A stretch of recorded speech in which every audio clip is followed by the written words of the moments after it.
आपल्यासोबत राजू शेट्टी जी आहे, शेतकरी नेते आहे. खरं तर चर्चा झालेली आहे. सरकारसोबत काय बैठक होणार आहे, कशा पद्धतीने होणार आहे, आंदोलनाची पुढची भूमिका काय असणार आहे, या सगळ्या संदर्भात आपल्यासोबत शेट्टीजी सांगणार आहे. भाऊ, कशा पद्धतीने निर्णय झालेला आहे, कुठेतरी पहिला जे आहे पाऊल पडलेला आहे या सगळ्या आंदोलनाच्या माध्यमातून?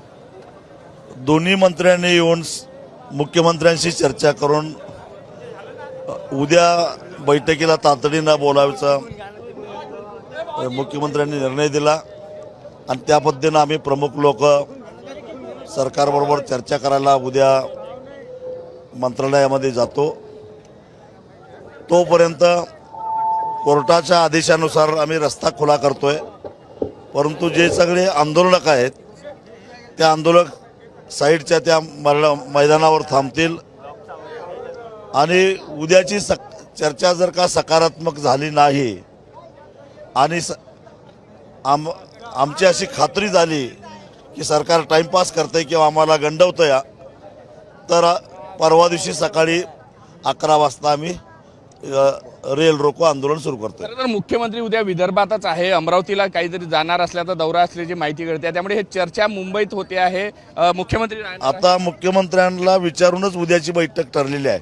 त्यामुळे मला माहित नाही, त्यांनी कदाचित दौरा ॲडजस्ट केला असेल, मला माहित नाही. परंतु मुख्यमंत्र्यांना विचारूनच उद्याची बैठक ठरलेली आहे. खरं तर न्यायालयाचाही तुम्ही आदर केलेला आहे. कुठेतरी आंदोलन आणि रस्ता मोकळा करून न्यायालयाचा आदर झाला आणि दुसरीकडे चर्चेसाठी दारं खुली झाली. न्यायालयाचा आदर केला, कारण न्यायालयानं दिलेला आदेश आम्हाला फारसा पसंत नाही. पण तरीसुद्धा आम्ही संविधान मानतो, न्यायव्यवस्थेचा आदर केला पाहिजे. एखादा न्यायाधीश चुकला म्हणून आपण चुकायचं नाही, ही आमची भूमिका आहे. तुम्ही आता ज्या ठिकाणी पेंडॉल होता, म्हणजे खरं तर तिथंच आंदोलन होणार होतं, पण सगळे स्थळ बदलले वेळोवेळी. तिकडे पुढच्या साईडने झालं, आता पुन्हा अगोदरच्या भागात झालं. आता कुठेतरी खरं आंदोलन जे पहिले ठरलेलं ठिकाण होतं परसोडी भागात, त्या ठिकाणी मैदानावर सगळं होणार आहे.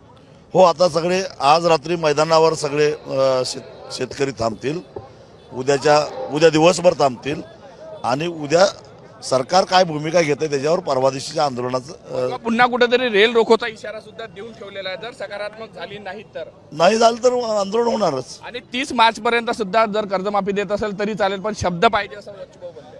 आम्हाला तारीख पाहिजे आणि जे पात्र कर्जमाफीला पात्र असणारे शेतकरी आहेत त्यांना कुठल्याही बँकेचा तगादा नाही लागला पाहिजे, एवढंच आमचं म्हणणं आहे. नक्कीच आम्हाला तारीख पाहिजे आणि त्यासाठी जो आहे खरं तर उद्या बैठक होणार आहे. त्या बैठकीमध्ये तारीख कळणार आहे. त्यामुळे रस्ता मोकळा करून न्यायालयाचा आदर केला जाईल आणि ज्या ठिकाणी मैदान होतं, जिथं सभा होणार होती, त्या ठिकाणी आता सगळे आंदोलक जमा होणार आहे. रात्री तिथेच मुक्काम असणार आहे. उद्या संध्याकाळच्या सुमारास बैठक असणार असल्याचं सुद्धा राजू शेट्टी यांनी सांगितलं आहे. त्यामुळे कुठेतरी पहिलं पाऊल जे आहे या सगळ्याच्या माध्यमातून पडलेलं आहे. त्यामुळे या सगळ्या बैठकीत नेमकं काय होते ते पाहावं लागणार आहे. नाही तर पुढच्या पुन्हा 31 तारखेला रेल रोकोचा इशारा जो आहे तो बच्चू कडू आणि आंदोलकांनी देऊन ठेवला आहे. त्यामुळे उद्याची बैठक हे शेतकऱ्यांसाठी महत्त्वाची ठरणार आहे आणि जर कर्जमाफी होत असेल तर ऐतिहासिक सुद्धा ठरणार आहे. व्हिडिओ जर्नलिस्ट सौरभ बोलेसा, पराग डोबळे, साम टीव्ही न्यूज, नागपूर.